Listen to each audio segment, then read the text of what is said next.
চাঁদপুরের মেঘনা নদীতে থেমে থাকা একটি কার্গো জাহাজ থেকে 7 জনের মৃতদেহ উদ্ধার করা হয়েছে। গুরুতর আহত অবস্থায় আরও একজনকে উদ্ধার করেছে নৌপুলিশ। তবে হত্যাকাণ্ডের মোটিভ সম্পর্কে ধোঁয়াশায় আইনশৃঙ্খলা বাহিনী।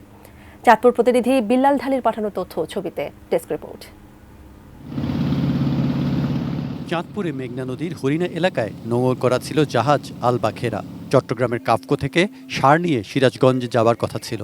সোমবার বিকেলের দিকে স্থানীয়রা 999-এ কল করে জাহাজটিতে মৃতদেহ থাকার খবর জানায়। খবর পেয়ে পুলিশ ঘটনাস্থলে গিয়ে আলাদা আলাদা কক্ষ থেকে মৃতদেহগুলো উদ্ধার করে। তাদের প্রত্যেকের শরীরে ধারালো অস্ত্রের আঘাতের চিহ্ন রয়েছে। নিহতদের মধ্যে কয়েকজনের নাম পরিচয় জানা গেছে। তারা হলেন কার্গোর মাস্টার কিবরিয়া, চালক সালাউদ্দিন ও মাজিদুল। গুরুতর আহত জুয়েলকে চিকিৎসার জন্য ঢাকায় পাঠানো হয়েছে। আপাত দৃষ্টিতে মনে হচ্ছে যে দেশীয় অস্ত্র দ্বারা এদেরকে আঘাত করে মারা হয়েছে এবং ভিন্ন ভিন্ন রুমে পাওয়া গেছে। কোনো মৃতদেহই আমরা একত্রে পাইনি। বসুন্ধরা ডায়াপেন্ট এখন আরো উন্নত। এই hot air through top sheet দ্রুত শোষণ করে সোনামণিকে দেয় কোমল অনুভূতি। কী কারণে এমন হত্যাকাণ্ড এ নিয়ে স্পষ্ট ধারণা পাওয়া না গেলেও দেখা দেয় চাঞ্চল্য। উদ্বিগ্ন এলাকাবাসী পুলিশ টহল বাড়ানোর জোরালো দাবি জানিয়েছেন।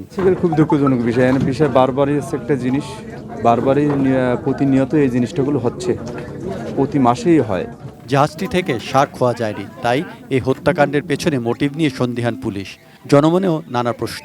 তবে এ এলাকায় টহল জোরদার করার কথা জানিয়েছেন জেলা প্রশাসক।